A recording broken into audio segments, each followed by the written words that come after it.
Muchas gracias, asambleísta. Tiene la palabra asambleísta Miguel Moreta.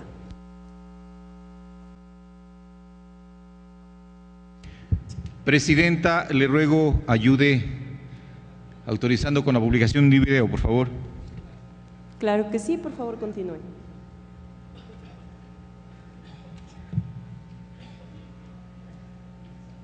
Públicas vinieron al mundo para tratar de señalar que nadie es más que nadie. El presidente es un funcionario de categoría que lo eligen para una función. No es un rey, no es un dios, no es el brujo de la tribu que la sabe toda. Es un funcionario. Como tal debe de irse y ser sustituido. Estoy contra la reelección, pero sobreviven en la República instituciones feudales. Entonces ponen la alfombra roja, el aparato, como usan los reyes, todo eso. Y a mí no me gustan esas cosas. Yo creo que la forma ideal de vivir como vive la inmensa mayoría de la sociedad a la que intentamos servir y representar. Gracias, Presidenta. Hoy asistimos al tratamiento de unas enmiendas y no por lo innovadoras, no por la propuesta de cambio, sino por lo inconstitucional, por lo ilegal, por lo impresentable incluso ante la historia y ante el pueblo ecuatoriano. Resulta, señores, que el artículo 427 de la Constitución dice claramente: las normas constitucionales se interpretarán por el tenor literal que más se ajuste a la Constitución en su integralidad. En caso de duda, se interpretará en el sentido que más favorezca a la plena vigencia de los derechos y que mejor respete la voluntad del constituyente y de acuerdo con los principios generales de la interpretación constitucional. Y es que para quienes somos abogados, cuando llegamos al primer año de Derecho, el profesor de Código Civil, lo primero que nos enseñan son las reglas de interpretación de la ley. Y al revisar la regla primera, el artículo 18 dice claramente: cuando el sentido de la ley es claro, no se desatenderá su tenor literal a pretexto de consultar su espíritu. Hoy hemos discutido ampliamente sobre el contenido del artículo 441 de la Constitución, que parece que no lo están leyendo palabra por palabra, letra por letra, y yo se las quiero leer despacito para que a nadie le quede duda. Dice la enmienda de uno o varios artículos de la Constitución que no altere su estructura fundamental o el carácter y elementos constitutivos del Estado, que no establezca restricciones de los derechos y garantías o que no modifique el procedimiento de reforma de la Constitución, esos pueden ser tratados a través de enmienda conforme establece su numeral segundo.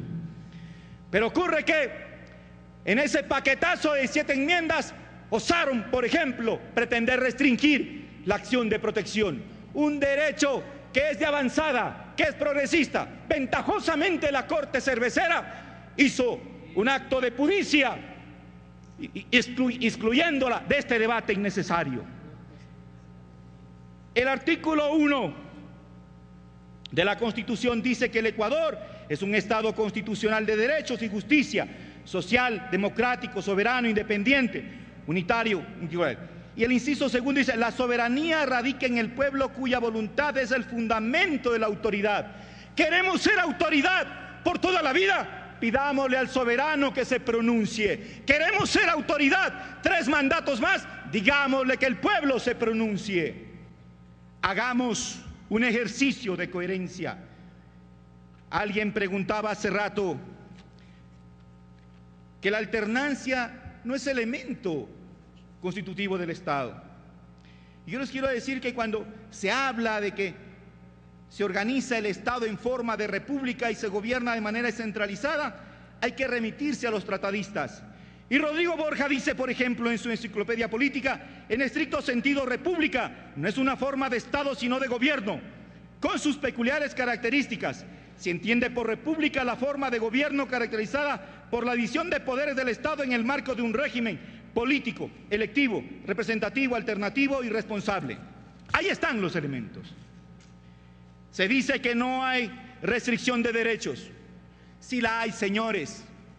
Cuando quieren que los gobiernos seccionales no procesen consultas populares, sino solo sobre áreas de su competencia, por ejemplo, luego de esta enmienda no podrá repetirse la consulta popular que organizó el municipio de Santo Domingo para preguntarle a los ciudadanos si queríamos o no queríamos ascender a la categoría de provincia y dejar de ser el patio trasero de Quito. Se habla de que con la incorporación de las Fuerzas Armadas en complemento a la tarea policial, vamos a mejorar la seguridad ciudadana integral de este país. Y que seguramente con más gendarmes, cascos, botas y toletes, nadie va a ser víctima de la delincuencia ni un asalto. Nada más alejado de la realidad. Yo creo que eso es un camino equivocado. Tal vez sea hora de repensar las cosas y seguir el modelo que siguió, por ejemplo, Sergio Fajardo en la alcaldía de Medellín, una ciudad violenta con más de 380 homicidios por cada 100.000 habitantes, fue reducida a menos de 30. Cuando se habla de la reelección, se dice aquí, no se van a restringir derechos, simplemente va a ser candidato nomás. Pero resulta que vivimos el proceso electoral pasado y veíamos cómo alcaldes y alcaldesas de Alianza País hacían uso y abuso de vehículos, de funcionarios, de personas contratadas para obligarlos a banderear. Y eso es un dumping electoral. Y encima nos están diciendo que en un proceso cuestionado, lleno de irregularidades, quieren poner de presidente o de vocal a alguien que hizo una maestría de fraude electoral en Venezuela para incorporar el voto electrónico y allí sí decir, ya vieron, la gente sí nos respalda, aunque las calles diga otra cosa. Pero más de eso, quiero mostrar a ustedes una idea de cuánto afecta una débil institucionalidad democrática en la prosperidad de las naciones. Y para ello hemos de referirnos al índice global de competitividad. Y resulta que los países que tienen reelecciones después de un periodo o una inmediata, como Chile, está en el puesto 34 a nivel mundial. Costa Rica 54, Brasil 56, Perú 61, Colombia 69, Uruguay 85. ¡Oh, sorpresa! Nicaragua 99 y Venezuela, la cuna del Libertador, en el puesto 134. Y también dice que República Dominicana está en el 105 y Paraguay en el 119. Y he citado estas dos últimas repúblicas porque pasa que un señor de nefasta recordación llamado Alfredo Stroessner fue 7 veces electo presidente en Paraguay. Y después de su legado nefasto, el pueblo paraguayo dijo no, prohibidas las reelecciones. Y lo mismo pasó en República Dominicana con Joaquín Balaguer. Entonces hay que mirarse en el espejo latinoamericano y mundial para saber que la reelección permite abuso, que la reelección permite una monarquía tapiñada y que es necesario corregirlo, porque al final se está hipotecando el futuro de nuestro país, de nuestros hijos y de nuestros nietos seguramente. Llama la atención y molesta también el cambio de argumentos, el cambio de guiones. Voy a leer una pequeña parte del acta 62A de la Asamblea Constituyente. Y un ex asambleísta constituyente decía: creo que en este momento y en este punto es importante reflexionar y decir que tenemos una historia constitucional caracterizada porque la política fue pensada para las élites. A pesar de que en el Ecuador ha existido y existe una rica tradición organizativa y de movilización desde la sociedad, sin embargo, la característica básica ha sido la exclusión y la restricción. Dice: esto explica el desencanto de la ciudadanía con la democracia y la erosión de la institucionalidad que hemos vivido estos últimos años. ¿Y qué decir del cambio de opinión del presidente Correa, quien primero dice que es un absurdo la reelección, después dice en agosto del 2013, ahora resulta que la continuidad es buena, yo he dicho este es mi último mandato. En enero dice, es un gran daño que una persona sea tan indispensable que haya que cambiar la Constitución para afectar las reglas del juego. Y finalmente dice que la alternancia es un discurso burgués que nadie se cree, que es un mito, tonterías de la oligarquía. Y dice que es tonterías de la oligarquía y un insolente regadero de la oligarquía, que ha sido Simón Bolívar, que estuvo en contra de la reelección, que ha sido Mujica y que ha sido Luis Ignacio Lula da Silva.